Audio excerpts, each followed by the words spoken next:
Mais ce n'est pas un coup de baguette magique. On n'est pas des crêpes. Alexandre le Grand. Alexandre le Grand. C'est des malades. C'est des tordus. C'est ça être grand. Picasso, un grand nul, ouais. La vraie bataille devient quelqu'un à l'image de Dieu. C'est bien plus dur, mais c'est fantastique.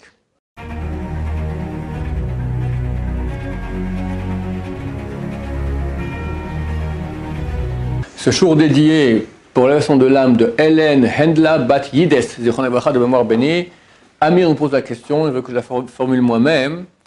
Comment faire pour arriver à un niveau en spiritualité en tenant bon? Parce qu'on fait des efforts, on arrive à un niveau, mais on ne tient pas longtemps, on retombe. Alors c'est très décourageant. Ok. Il est écrit Sheva Ipol Tzadik Vakam. 7 fois tombe le tzaddik et se relève. Et le rachat, il tombe une fois. Le rachat, le mécréant, il dit, je vais essayer. Il essaye, il se met à pratiquer plus, etc. Il atteint un niveau, et il voit que c'est trop dur, et il retombe, et il dit, bon, c'est pas pour moi, bye bye. Le tzaddik, il fait la même chose. Il arrive à un niveau, et il retombe, mais il dit, je reprends. Et il remonte, et il retombe. 7 fois. En fait, c'est pas 7 fois. Ça peut être 7000 fois ou 770 000 fois. Ça veut dire que c'est cyclique. Tout le monde a vu un petit enfant commencer à marcher. Il se met debout, il fait 2 pas, boum, il tombe. Bonheur et joie dans la famille. On prend une vidéo, on envoie au grand-papa, grand-maman, il a fait 2 pas. Et il est retombé. Mais il se relève, et il retombe, et il se relève, et il retombe, et un beau jour, il marche normalement. Ça n'existe pas. Un petit enfant qui un beau jour se lève, marche et ne tombe plus. Et pour nous, c'est un très grand apprentissage. De même que c'est ainsi pour les petits enfants pour apprendre à marcher, de même c'est pour nous en spiritualité. Ça n'existe pas d'accéder à un niveau, et hop, j'y suis, je tiens bien et je ne retombe plus. Ça ne marche pas comme ça. C'est dans les films, les bandes dessinées de Walt Disney ou Goldorak, d'accord? La réalité, c'est que tu te bats contre l'ange du mal. L'ange du mal, d'une puissance terrible. Le Rabbeinu Yonah, il parle de quelqu'un, un sadique, qui tout à coup, il est tombé dans le piège du Yetzer Hara. Il a eu une envie, poussée par le Yetzer Hara, d'une pulsion grande comme la mer. La mer. Pas le lac du Tibériade, pas le lac Léman à Genève d'où je viens, d'accord? L'Atlantique. C'est énorme. Comme ça, tu te bats. Tu vas le vaincre? Tu vas le vaincre? Réponse oui. Pourquoi? Parce qu'Hachem t'aide. Mais c'est une bataille. C'est une guerre. Ça n'existe pas que dans une guerre, on gagne, on perd, on gagne, on reprend du terrain, tatati, tatati, tatata, tatata. Sans ça, c'est comme ça. À la fin,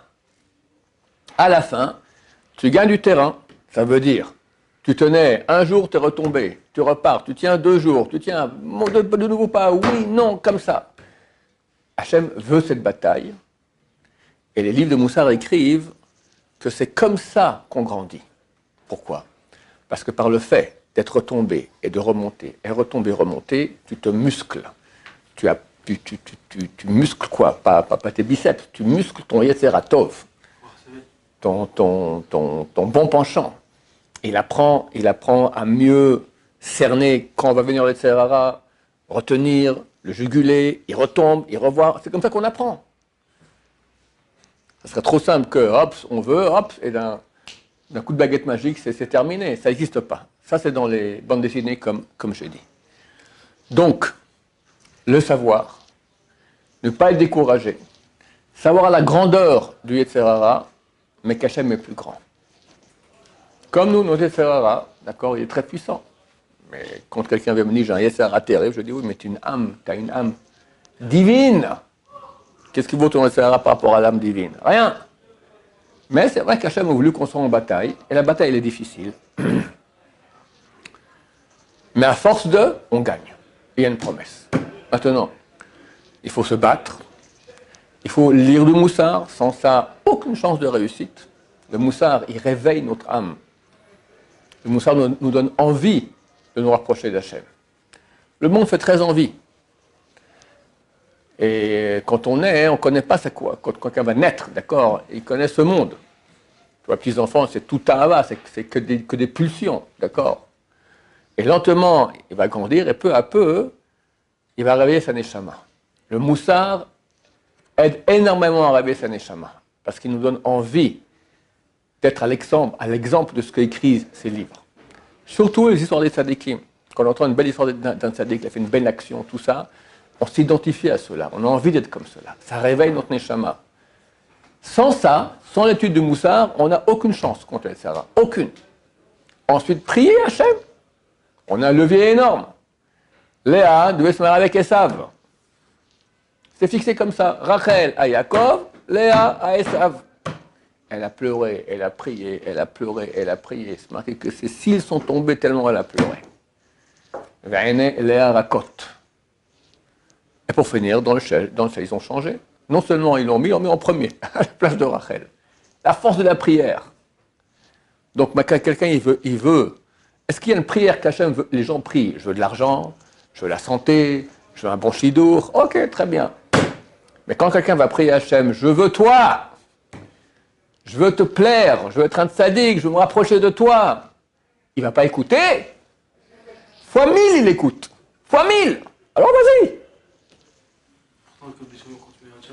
Je n'ai pas compris.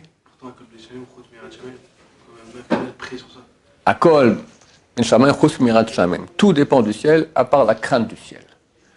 Ça veut dire que tout ce qui m'arrive provient du ciel. Et tout ce que je choisis de faire, qui n'a aucune incidence thoraïque, provient du ciel. Ma nature. D'accord?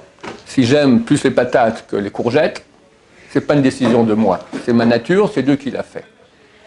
Mais tout ce qui concerne maintenant me rapprocher de Dieu dépend de moi. Maintenant, comment on se rapproche? Alors je t'ai dit, d'abord ne pas être découragé quand on tombe. C'est normal. Ça ne peut pas être autrement. Au contraire, c'est comme ça qu'on apprend. Le gosse, quand il tombe et se relève, il muscle ses cuisses. Et comme ça, après, il peut marcher. Ensuite, apprendre du moussard, étudier du moussard tous les jours.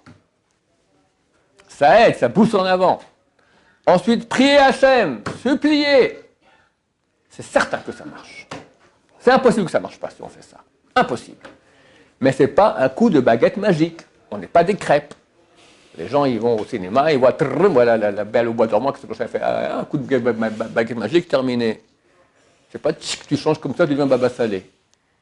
C'est un boulot le plus dur du monde. Comme c'est écrit dans le livre de Moussard, qu'un jour, les soldats seront revenus du combat vainqueurs. Alors le Sadiq qui est sorti, il leur a dit, vous avez gagné la petite bataille, maintenant c'est la grande bataille contre le Yetzer Hara. Bien plus dur, bien plus dur. Vous croyez que les grands conquérants du monde, c'était des gens bien? Tordu. Plus tordu que tordu, on ne peut pas. Richard Cœur de Lion, un des plus grands antisémites qui a eu l'histoire. Alexandre le Grand. Alexandre le Grand. Je crois qu'à l'âge de 30 ans, il avait conquis depuis la Macédoine jusqu'en Inde. Un beau jour, il est dans sa tente du quartier général avec son général, son ami d'enfance, d'accord? Il s'énerve contre lui, il prend un poignard, le tue. C'est quoi ça? C'est des malades. Tordu. C'est ça être grand. Quand j'étais jeune, j'ai fait des beaux-arts. Les dessins, tout ça. Étudier les beaux-arts, etc. Et nos profs, c'était encore à l'école, c'était encore des élèves de l'époque de Picasso. Picasso. Et ils faisaient une courbe. À l'ordinateur, on pouvait voir la courbe exactement comme elle était parfaite, etc. Bon, dans le cas des études, on a lu aussi sur Picasso. Alors, il y avait son ex-femme ou sa femme, elle avait écrit sur lui. Un beau jour, elle l'a énervé un peu, il s'est énervé, il a pris la cigarette, l'a éteint sur sa joue de sa femme. C'est quoi? Rachat! Pauvre type! Hamor! Terrible! C'est ça quelqu'un de grand! Picasso, un grand nul, ouais! La vraie bataille devient quelqu'un à l'image de Dieu. C'est bien plus dur, mais c'est fantastique. C'est ça le but de la vie, c'est le but du monde. Très bientôt, on fera un cours encore cette semaine, binaire là-dessus. Ma chère vient. Là, on verra qui est qui. D'accord? Une bonne partie ne pourra même pas mériter de voir cela. C'est un dévoilement de Hachem extraordinaire. Et ceux qui attendaient Hachem, voulaient Hachem, ils vont monter à des niveaux extraordinaires. Et si ce n'est pas le cas, Chassid Shalom, alors après la mort, d'accord, tu as l'infini, l'éternité de proximité d'Hachem. Grâce à ça, ce travail-là. Et Hachem veut ce travail, il ne veut pas forcément qu'on gagne. Il veut le travail, il veut qu'on bosse, il veut qu'on se batte. Et on retombe, et on recommence. Combien de fois tu viens à Kippour avec le même péché d'il y a 1 an, 2 ans, 10 ans, 20 ans, 30 ans, 40 ans? Chaque fois, chaque Kippour, allez, rebelote. Et c'est un problème? C'est pas un problème. C'est normal, tu es un être humain. Dieu le sait. Et tu regrettes, et tu repars. En Yehush Baolam. Il n'y a pas de Yehush, comme on dit, Yehush, on est désespéré, allez, c'est pas pour moi. Ça c'est faux. Au contraire, on se bat, on retombe, on se relève, on retombe, 7 fois, 777 000 fois, à la fin on réussit et Dieu nous aide, et il aime la bataille. C'est ça ton mérite. Alors que Dieu nous aide, B'Raf Hashem, à être des bons soldats d'Hachem, pas rentrer en tristesse. Rabbeinu Hari, autant toute la Kabbalah moderne, est arrivé à des niveaux extraordinaires. Un jour, je crois qu'il faisait une petite sieste, et il s'est réveillé, il a dit à son élève Rabbi Vital qu'il a eu le dévoilement du ciel extraordinaire. Alors son élève lui a demandé quoi? Il dit, il me faudrait 70 ans pour t'expliquer. 70 ans pour t'expliquer. Et Rabbi Vital, c'est le seul qui a pu écrire les écrits de Rabbi Nouri, tellement il avait une grande tête, il comprenait bien ce que lui disait son Rav. 70 ans. Il a dit, comment je suis arrivé à ce niveau-là? 2 choses.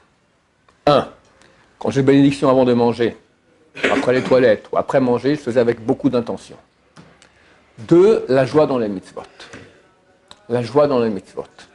J'ai entendu hier, qui a écrit ça, le Lechem. Le Lechem, c'est le grand-père de Rav Eliashiv. Le Rav Eliashiv qui est décédé il y a quelques années, qui est la grande génération, son grand-père s'appelle le Rav Shlomo Haikel Eliashiv. C'est le plus grand kabbaliste ashkénaze. Il a écrit des livres intitulés Lechem Shvo Vachlama. On l'appelle le Lechem. Il dit que quand on fait une mitzvah, il y a plusieurs niveaux. Il y a le corps, il y a la parole, il y a l'intention. Et plus haut que l'intention encore, la tchouka. La tchouka, c'est l'amour, l'envie. Il dit, quand Dieu regarde une mitzvah, qu'est-ce qui est le plus important pour lui? C'est l'envie. L'envie de la mitzvah. L'amour de la mitzvah. L'amour d'Hachem dans la mitzvah. Nous, on aurait dit, bon, les autres parties aussi sont importantes. Oui, évidemment, tu ne fais pas la mitzvah, ça ne sert à rien d'avoir l'amour de la mitzvah. Mais beaucoup, la majorité des êtres humains, ils se suffisent de faire la mitzvah. Je l'ai fait, voilà, c'est bien, comme il faut. Et l'envie. Je vous rappelle, la Torah, c'est une histoire d'amour. Rabbi Akiva a dit, si tous les livres sont saints, alors Shir HaShirim, c'est le saint des saints. C'est quoi Shir HaShirim? Une histoire d'amour passionné entre un homme et une femme. C'est ce qu'Hachem il veut. Va'avtat Hashem Elokecha. J'ai répété ça 40 000 fois, je répète. Tout le monde sait, la phrase la plus importante de toute la Torah. Shema Yisrael Hashem Elokeinu Hashem Echad. Écoute Israël, l'Éternel est notre Dieu, et l'Éternel est un. Ok, l'unicité de Dieu. Et alors? Et alors? Et alors la suite? Va'avtat Hashem Elokecha. T'aimeras l'Éternel ton Dieu de tout ton corps, tout ton cœur, de toute ton âme, tout ton pouvoir, tout ton cœur, toute ton âme, tout ton pouvoir. C'est quoi? C'est combien d'amour ça? Et ça, les gens, ils zappent. Blip. On fait ce qu'il faut faire. Hachem, il veut une histoire d'amour, comme un homme et une femme. Le mari qui rentre à la maison, il fait tout. Il donne des bouquets de fleurs avant Shabbat. Il sort sa femme de temps en temps pour l'anniversaire, tous les types d'anniversaires qu'il y a, l'anniversaire du mariage, l'anniversaire du fiançailles, l'anniversaire de son anniversaire, l'anniversaire des parents. Toute bonne occasion est bonne, d'accord? Il lui achète des bijoux pour les fêtes, et des robes, etc. Il lui dit des mots d'amour, mais sans le cœur. Il fait tout, il a fait une formation pour le mariage avant le mariage, et il a bien écrit, et tout ce qui est marqué, il le fait. Sa femme, elle est malheureuse comme tout. Ça ne m'intéresse pas, ces actions. C'est bien, c'est très gentil, mais l'essentiel, c'est le cœur. S'il n'y a pas de cœur, à quoi ça sert? Alors Hachem est indulgent avec nous. Il comprend que c'est dur pour nous faire avec le cœur, mais c'est quand même le but de l'opération. Il faut y penser. Et là, ça devient une histoire, c'est la plus belle histoire qu'il puisse y avoir. Être amoureux de Dieu, et tu fais les mitzvot pour lui, et tu es en relation avec lui. Qu'est-ce qu'il y a de plus beau que cela? C'est le bonheur sur terre. Et ça permettra après d'accéder au niveau dont tu parles et tenir bien. Hachem, il aime ça. Voilà, Bézant Hachem, messieurs. Alors que Dieu nous aide à être amoureux de lui, à faire les mitzvot, à se battre. Très bientôt, c'est la fin de la bataille. C'est maintenant les dernières semaines, la dernière ligne droite, Bézrat Hachem. Il faut se donner à fond. Après, on se tapera la tête dans les murs. Pourquoi est-ce qu'on n'a pas fait plus? Je vous promets, tous, d'accord, on va mettre un mur à l'Yeshiva, position de frapper dans le mur, Bézrat Hachem. Oui. Pour revenir sur ce que vous avez dit avant, vous avez dit tous les kippours, on arrive avec les mêmes fautes il y a 40 ans, etc. Ouais. Maintenant, le problème, c'est que pour faire Teshuvah, une des étapes, c'est de prendre sur nous de ne pas recommencer. C'est vrai. Et si à chaque fois on transgresse, Hachem va plus nous prendre. Donc toi, tu dis maintenant, comment je peux revenir kippour après kippour avec les mêmes péchés, et je dis à Dieu que je ne referai plus jamais? Réponse. La sainteté de Kippour est tellement grande, bien qu'on se dit que peut-être on ne tiendra pas, mais à ce moment-là, si on fait une tchouva totale, on promet à Hachem, mais vraiment, qu'on va tenir, alors la tchouva, elle est totale, elle est valable. C'est pas écrit que les gens se trompent, c'est marqué que pour faire tchouva, il faut trois conditions. 1, reconnaître ce qu'on a fait. 2, regretter. 3, prendre sur soi de plus jamais le faire. Les gens croient que s'ils retombent, la tchouva n'est pas valable. C'est faux. Ah, j'explique pourquoi. Le Rambam, il écrit qu'on prenne une décision tellement forte que Dieu lui-même pourra témoigner qu'on ne retombera plus dans le péché. Donc si on retombe, on a raté. La tchouva n'est pas valable. C'est faux, c'est pas ça que ça veut dire. C'est-à-dire que si Dieu, au moment où on fait tchouva, à Kippour, ils sont notre cœur, ils voient que notre décision, elle est totale. Pour moi, ça, c'est terminé, plus jamais, niet, fini. C'est valable. Attends, si le lendemain de Kippour tu retombes, c'est pas niet, c'est de la blague. Mais si après 6 mois tu retombes, ça va. On n'est pas des anges, on n'est pas du roc. Une décision peut s'émousser. Dieu sait, la tchouva est valable. Et tu reviens, et bien dans ta Hachem, chaque Kippour, alors tu gagnes un peu de terrain, tu montes un peu plus, tu montes un peu plus, tu montes un peu plus. Alors il y a encore du péché, mais moins, Bézrat Hachem. C'est comme ça que ça fonctionne. Pardon? Il va pas s'énerver plus. Jamais. Écoute, Hachem sait à quel point notre Netzera, il est grand, il est indulgent. Il est indulgent. Alors, je ne te dis pas que quand on fait le péché, ça compte pour beurre. C'est un péché. Mais Dieu attend qu'on fasse tchouva. Et quand on fait tchouva réellement, dans tous les cas, il accepte. Rien qui peut faire face à la tchouva. Il y a 24 choses que cite le Rambam qui disent que la tchouva est impossible. 24 choses. Mais à la fin, il écrit, c'est pas que c'est impossible, ça le rend beaucoup plus dur. Il n'y a aucune chance que la tchouva qui peut résister à la tchouva. La tchouva, elle défonce absolument tout. Mais il faut être sincère dans sa tchouva. Baruch Adonai, l'olam, amen, amen.